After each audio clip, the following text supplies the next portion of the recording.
Welcome back to the channel, everybody. Thank you so much for joining me and allowing me to continue to be your daily advocate.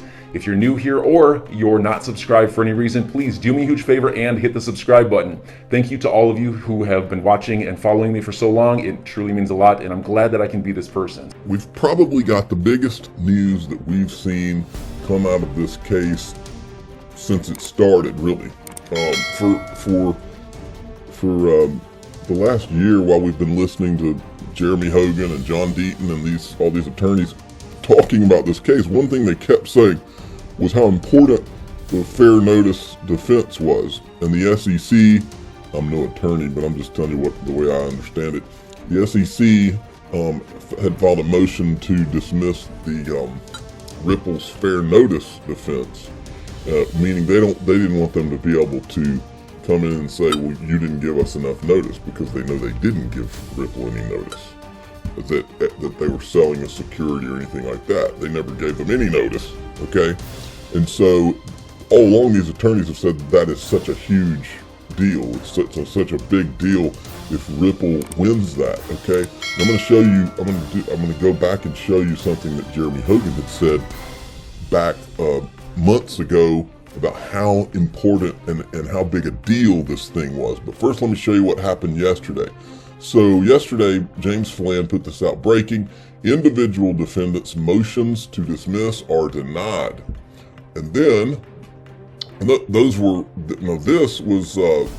was I think the one where Chris Larson, I actually forgot to pull up the one about the fair notice defense, but this one right here, I believe, is the one where Chris Larson and Brad Garlinghouse's cases were not dismissed. That was the other one that happened yesterday. So that's what that is.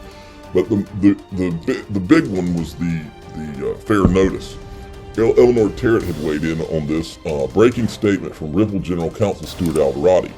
He said this to Fox Business: today's order confirms that there is a serious question as to whether the SEC ever provided Ripple with fair notice that its distributions of XRP since 2013 would ever be prohibited under the securities laws. We will continue to fight hard in defending this case so that the industry can get the needed clarity it deserves to move forward and thrive. And while we could have preferred the case against Brad and Chris to end now, the court has decided to make the SEC prove its claims. We are confident that ultimately all the SEC's claims will be dismissed. And then Stuart Alderoty tweeted himself. He says, today's order, I think she just quoted most of that. But then he got this from Brad Garlinghouse. He says, if you weren't paying attention then, you should now. Huge win for Ripple today. And while we have preferred the cases against Chris, and now SEC must now prove its claim.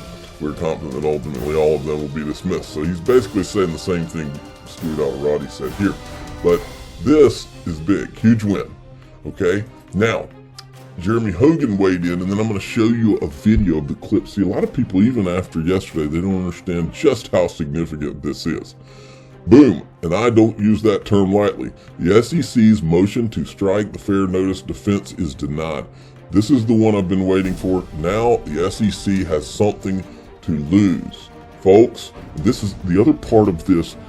This is why it's so baffling that the Chamber of Digital Commerce, the Blockchain Association, they're all pro-Bitcoin, Ethereum, and they have not weighed in to help Ripple in any way. They haven't helped John Deaton in any way. But this is for the whole industry. And the only reason that they would not get involved is because they feel like Bitcoin and Ethereum are already protected somehow. That's the only reason that they would not get involved in this. And it's disgusting. A lot of people ought to be ashamed of themselves, because when you watch this, I went and pulled one of Jeremy Hogan's videos, and if you want to go watch the whole video, it's on his YouTube channel. In fact, let me pull his YouTube channel up so you can see what it's called. Hello, happy Memorial.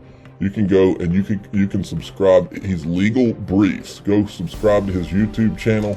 And I'm going to show you this clip I pulled out, which I thought was the best part of it. Listen to this. One more super important thing I want you to understand about the fair notice defense. I think Ripple's argument that its sales of XRP were not a security are stronger than its fair notice defense. But I think the fair notice defense might be more important, and here's why. The U.S. follows the rule of stare decisis, meaning that rulings from upper courts control the lower courts.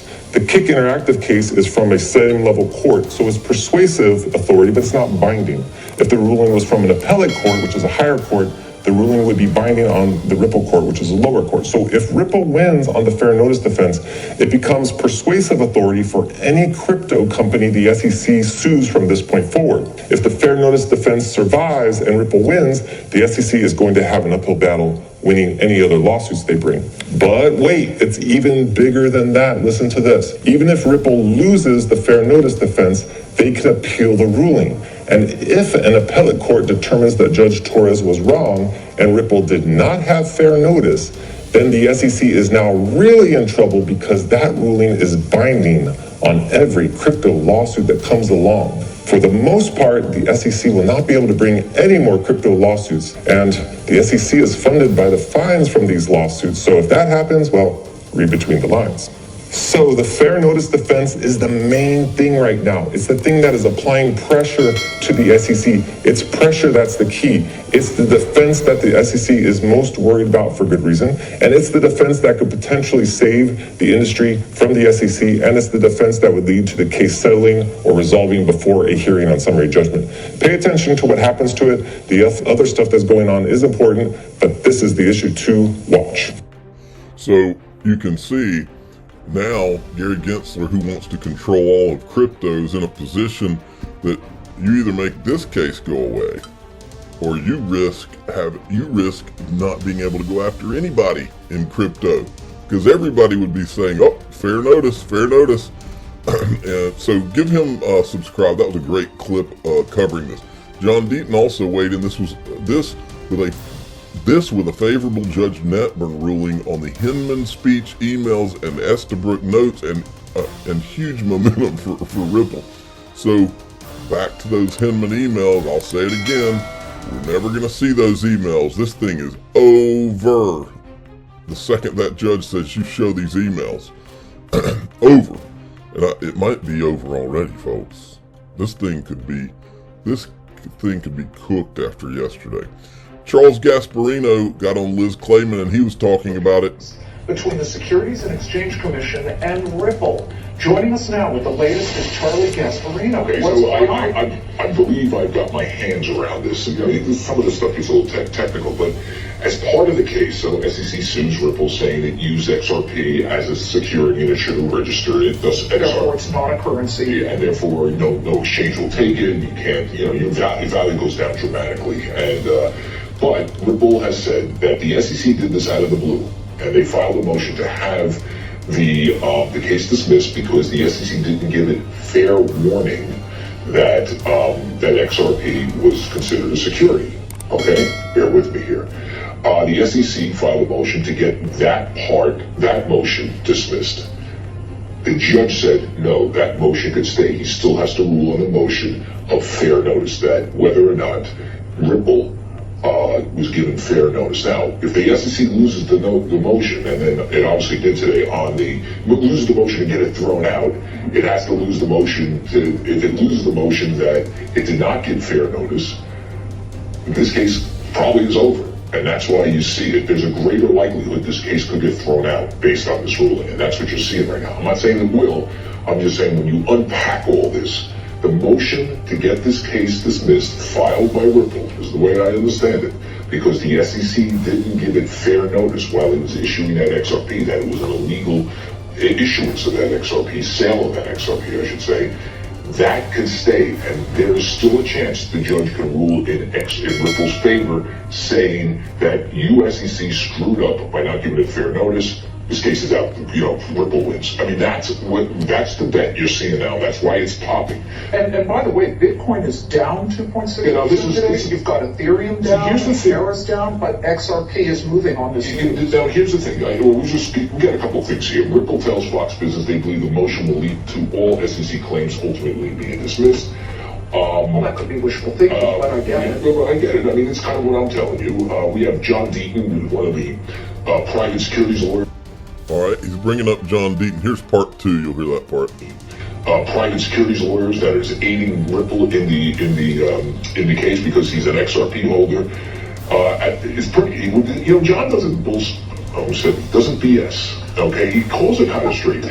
As big a win as this is for Ripple, it's even a bigger loss for the SEC. I think it kind of is, because the judge is saying there's some reasonable grounds that you didn't give them a fair notice. So we're going to keep it in there, and I'll decide on it. So just keep in mind, I don't tell people to buy anything based on this, but net, it's a good ruling for the XRP holders and for Ripple. So just keep that in mind. Let's go to pivot a little bit to payment for order flow. Do you know, Johnson? All right. And then Charles Gasparino himself had retweeted that video from Tim R614 and said this: net significant victory for Ripple on XRP matter because Ripple can now use lack of fair notice from SEC as a defense and possible use to get case tossed. This might just be game over, folks. I mean, now there was Matt Hamilton had tweeted this out from SXSW. I think that's a conference that's going on right now. And I was looking at the picture and I saw this guy right here. That, my friends, I'm sure of it, that is Bob Way. For those of you that have been around for a while in XRP social media, you will remember Bob Way. He was one of the first 10 employees at Ripple that showed up on social media and started interacting with people for about a year almost, and then he just disappeared. So enjoy your day, everybody. I'm always here for you. Leave any comments or questions below, and be sure to subscribe. But thanks, everybody. I really appreciate you. Enjoy your day, and I always have your back. So thanks so much, everybody.